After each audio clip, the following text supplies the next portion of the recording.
बीरपुर नाम का एक गांव था। इस गांव में खूबसूरती तो बहुत थी, लेकिन यहाँ डरावना घना जंगल भी था, जहाँ जाने से लोग बेहद घबराते थे। कहा जाता था कि जंगल में चुड़ैल का डेरा है और जो भी शाम होने के बाद यहाँ जाता वो कभी लौट के नहीं आता था।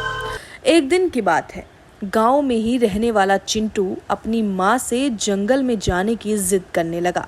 वो कहने लगा, माँ मुझे जाने दो ना, मैंने सुना है वहाँ पेड़ों पर बहुत मीठे फल लगते हैं। इतना सुनते ही चिंटू की माँ बोली, अरे बेटा तुझे कितनी बार समझाऊं कि वहाँ नहीं जाना है। वहाँ एक ऐसी चुड़ैल है जो लोगों को पकड़ लेती है और खा जाती है। ये सुनकर चिंटू थोड़ा डर जाता है, लेकिन चिंटू के दिमाग में जंगल में जाने की बात घूमती रहती है। और जब रात को चिंटू की माँ सो जाती है तो चिंटू जंगल में जाने की सोचता है, लेकिन जैसे ही वो बाहर जाता है उसे अपनी माँ की बात याद आ जाती है। वो थोड़ा रुकता है, लेकिन कुछ देर बाद ही फलों के लालच में वो जंगल की ओर निकल पड़ता है।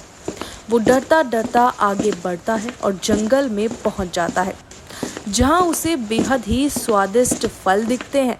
लेकिन कुछ देर बाद डरावनी चुड़ैल वहां आ जाती है, जिसे देखकर चिंटू डर जाता है और कहने लगता है कि मुझे कुछ मत करना, मुझे यहाँ से कुछ नहीं चाहिए, मैं अब यहाँ कभी नहीं आऊँगा। लेकिन चुड़ैल चिंटू को डराती है और कहती है, आज तू नहीं बचेगा, तुझे मैं पकड़ के ले जाऊंगी, उसके बाद तुझे खा जाऊंगी। इतने में ही चिंटू की माँ चिंटू को ढूंढते हुए जंगल में आ जाती है और चुड़ैल से अपने बच्चे को छोड़ने को कहती है और जोर जोर से रोने लगती है और कहती है, चुड़ैल मेरे बच्चे को माफ़ कर दो, फल खाने की इच्छा से ये यहाँ आ गया, इसे कुछ मत करो, भले ही तुम मुझे खा जाओ। ये सब देख चिंटू कहता है, नहीं माँ मेरी गलती है, मुझे यहाँ नहीं आना चाहिए था, ए चुड़ैल तुम मुझे खा लो। माँ बेटे का ऐसा प्यार देख चुड़ैल मोम की तरह पिघल जाती है और कहती है, तुम्हारा ये प्यार तो मुझे रुला ही देगा, जाओ तुम दोनों यहाँ से चले जाओ।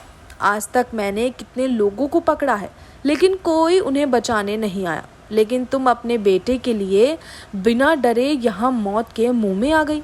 जाओ अपने बच्चे को लेकर चली जाओ और ये कुछ फल भी ले जाओ।